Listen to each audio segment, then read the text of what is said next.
कहानी की शुरुआत होती है जी यूक नाम के एक आदमी से, जो मुश्किल से मुश्किल ताले और तिजोरियां तोड़ने में माहिर था। बेशकीमती चीजें चुरा कर उन्हें बेचना ही उसका काम था। वो अपना काम इतनी चालाकी से करता था कि अब तक 100 चोरियां करने के बाद भी वो पकड़ा नहीं गया। एक दिन अपने मिशन पर वो एक बिल्डिंग में घुसकर करोड़ों की कीमत वाला एक पत्थर चुराने की तैयारी कर रहा था। इस तिजोरी में कई मुश्किल ताले थे और इसे तोड़ना लगभग नामुमकिन था, लेकिन जी यूक भैया के लिए तो ये बाएं हाथ का खेल है। वो ताले तोड़कर पत्थर चुराने में कामयाब हो गया और सारे गार्ड्स को चकमा देकर बाहर भी निकल गया। लेकिन बाहर निकलते ही गलती से उससे वो बेशकीमती पत्थर टूट गया। बेचारे की सारी मेहनत मिट्टी में मिल गई थी, लेकिन उसने हार नहीं मानी और वैसा ही हूबहू डिजाइन बनाकर नया पत्थर तैयार कर लिया। फिर वो उसे बेचने के लिए एक मशहूर दुकान में गया, लेकिन दुकानदार को देखते ही पता चल गया कि ये नकली है और उसने जी यूक से कोई भी लेन देन करने से साफ मना कर दिया। लेकिन जी यूक भी जानता था कि ये दुकानदार आमतौर पर तो नकली चीजें बेचता है और इसलिए उसने पुलिस के सामने दुकानदार की पोल खोलने की धमकी दे दी। हार कर दुकानदार को वो पत्थर लेना ही पड़ा। जी यूक का बेस्ट फ्रेंड गोइंग भी उसका पार्टनर था। उसकी खासियत थी कि वो मामूली सी चीजों में भी विस्फोटक फिट कर लेता था। इस चोरी के बाद जी यूक ने नकली नोट छापने का फैसला किया। उसने हूबहू नोट तैयार कर लिए, लेकिन उन पर शराब डालते ही अक्षर मिट जाते थे। जब बात नहीं बनी तो उन दोनों ने हीरो की एक दुकान लूटने का फैसला किया, जिसमें लगभग 3 करोड़ का माल था। लेकिन ये काम इतना आसान नहीं था, क्योंकि दुकान में चारों ओर सीसीटीवी कैमरा लगे थे। कैमरास को हैक करने के लिए उन्हें एक जबरदस्त हैकर की जरूरत थी। तो इस काम में उनका हैकर होगा ज़ैंग बे। उसके बारे में अफवाह थी कि एक बार उसने पैसों के बदले अपने ही साथियों की मुखबरी पुलिस को कर दी थी, लेकिन फिर भी जी यूक और गोइंग ने उस पर भरोसा करके उसे अपने साथ शामिल कर लिया। इसके बाद जी यूक की दोस्ती यूना नाम की एक लड़की से हो गई, जो ऐसी कीमती चीजों की एक्सपर्ट थी।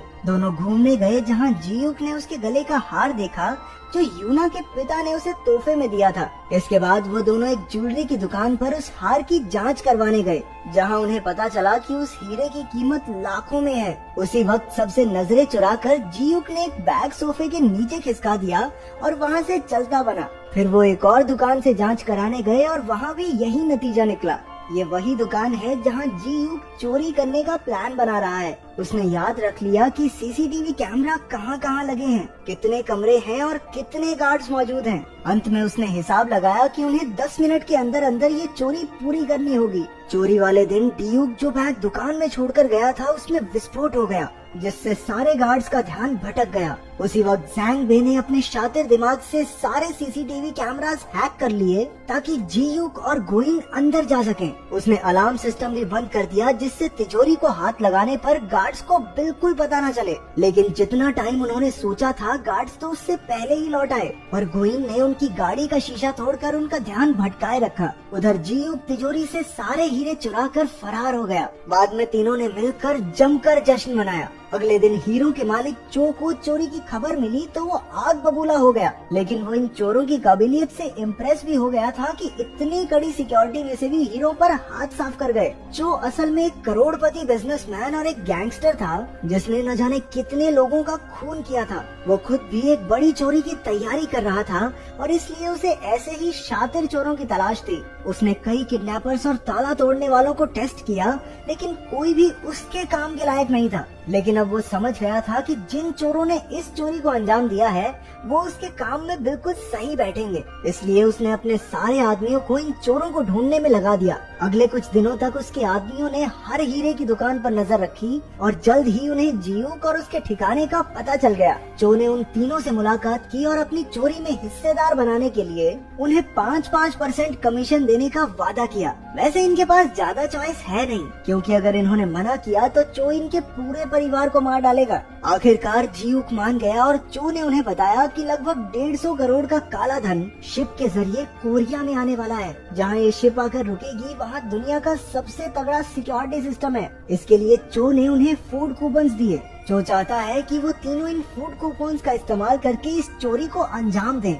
इसके बाद जियूक ने प्लान बनाना शुरू कर दिया क्योंकि ये उसकी आज तक की सबसे बड़ी चोरी होने वाली थी। उधर चो ने जैंग बे को अलग से बुलाकर उसे ज्यादा पैसे देने का वादा किया ताकि वो जियूक और गोइंग पर नजर रखे, क्योंकि आखिर कोई चोरों पर भरोसा करे तो करे कैसे। उधर पुलिस अभी भी हीरो के चोर को ढूंढ रही थी। उन्होंने सीसीटीवी फुटेज में देखा कि जियूक ने ही वो बैग दुकान में रखा था। वो उसका पता ढूंढकर जियूक के घर में घुस गए, जहां उन्होंने उसकी अगली चोरी का सारा प्लान देख लिया। यहाँ से पुलिस को एहसास हो गया कि वो चो से मिला हुआ है। चोरी से पिछले दिन जियूक और गोइंग पोर्ट पर जाकर विस्फोटक और सिक्योरिटी सिस्टम को हैक करने के डिवाइसेस रखाए। अपने ठिकाने पर लौटकर जियूक ने गोइंग से कहा कि वो चो को धोखा देके सारा पैसा खुद ही क्यों नहीं रख लेते, लेकिन जैंग बे को उनके प्लान के बारे में पता चल गया और उसने चो को सारी खबर दे दी। चो को गुस्सा तो बहुत आया, लेकिन उसने जियूक से बाद में निपटने का फैसला किया क्योंकि अभी उसे उसकी जरूरत है। इसके बाद जियूक ऊना से मिलने गया, लेकिन वो उसके यूं अचानक गायब हो जाने से बहुत नाराज थी। जब वो नहीं मानी तो जियूक ने बताया कि उसके पिता ही उसके गुरु थे। यूना का बाप मिस्टर ओ ही वो आदमी था जो जियूक को इस चोरी की दुनिया में लाया। एक समय पर वो चोरी चकारी छोड़कर एक आम जिंदगी जीना चाहता था, लेकिन उसी दिन उसके बिजनेस पार्टनर चो ने उसे मार डाला। यूना को उसकी किसी बात पर यकीन नहीं हुआ और वो वहाँ से चली गई। कुछ ही देर में चो के आदमी उसे किडनैप करके ले गए ताकि जियूक उससे गद्दारी न कर सके। फिर चोरी को अंजाम देने का दिन आ गया और सारे चोर पोर्ट में घुसने में कामयाब हो गए। उधर से चो ने विस्फोटक में धमाका कर दिया, जिससे सारे सिक्योरिटी गार्ड्स का ध्यान भटक गया। मौका देखकर जैंग बे ने सिक्योरिटी सिस्टम हैक कर लिया और वहाँ के लोगों को लगा कि इस प्रॉब्लम को तो वो 40 मिनट में ठीक कर देंगे। अब जियूक और गोइंग के पास काफी टाइम था। वो तिजोरी के पास गए और जियूक ने अपनी काबिलियत से ताला खोल लिया। अब उनके सामने पैसों का ढेर लगा हुआ था।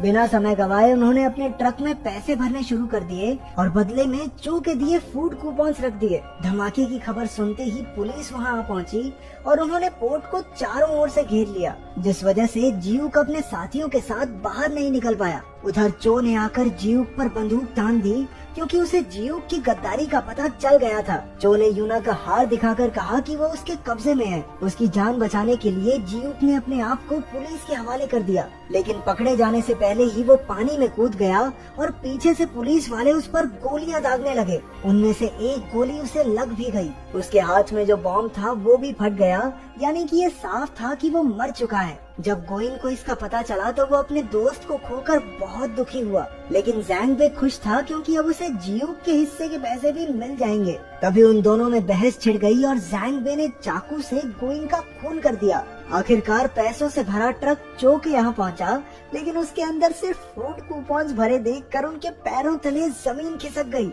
उसे खुद समझ नहीं आ रहा था कि तभी जियूक का कॉल आया, जो एकदम ठीक था। अब सारे पत्ते खुलने लगते हैं कि असल में शुरुआत से जो हुआ वो सब जियूक के प्लान का ही एक हिस्सा था। जियूक चो से मिस्टर ओ की मौत का बदला लेना चाहता था। सबसे पहले उसने जो नकली पत्थर बेचा उसमें एक माइक्रोफोन फिट कर दिया, क्योंकि वो जानता था कि चो वहाँ अक्सर खरीदारी करने आता था। उसके प्लान के मुताबिक बिल्कुल वैसा ही हुआ और चो ने वो पत्थर खरीद लिया। उसकी बातें सुनकर जियूक को पता चला कि चो एक शातिर चोर की तलाश में है, तो उसने जानबूझकर हीरे चुराए ताकि वो चो की नजरों में आ सके। पूरा टाइम चो को लगता रहा कि वो जियूक को ढूंढ रहा है, लेकिन जियूक खुद ही उसके लिए सबूत छोड़ रहा था। जैंग बे भी जियूक का ही साथी था और वो बस चो के साथ होने की एक्टिंग कर रहा था। जियूक को पकड़ने आई पुलिस भी फर्जी थी, और तो और उसे लगने वाली गोली भी नकली थी। बेसिकली वो चो को चूम बना के भाग गया। उधर पुलिस ने मरने का नाटक कर रहे गोइंग को भी बचा लिया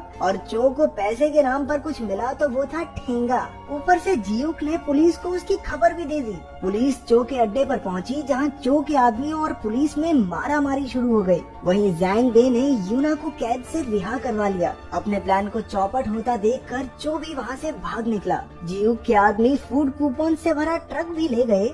हालांकि उसकी कोई खास कीमत नहीं थी, लेकिन फिर हमें पता चला कि ये कूपन असल में वही पैसे हैं जो उन्होंने चुराए थे। जब वो ट्रक में पैसे भर रहे थे तो उन्होंने जियूक की नकली नोट बनाने वाली मशीन से उन्हें फूड कूपन्स बनाकर प्रिंट कर लिया अब जैसे ही उन पर शराब पड़ेगी वो फिर से असली नोट बन जाएंगे। इसका मतलब पूरा टाइम पैसे चो की आंखों के सामने ही थे, लेकिन वो उन्हें पहचान ही नहीं पाया। आखिरकार जियूक ने चो की गाड़ी को टक्कर मारकर उसे पुलिस के हवाले कर दिया। इसके बाद उन्होंने अपने ठिकाने पर कूपन्स पर शराब छिड़क कर उन्हें पैसों में बदल दिया। अब इतनी बड़ी चोरी की है तो जियूक कुछ महीनों के लिए अंडरग्राउंड हो गया। एक दिन जियूक ने यूना को पैसों से भरा एक बैग भेजा, जिससे वो दुबई में एक आर्ट गैलरी शुरू कर सकती है, जो कि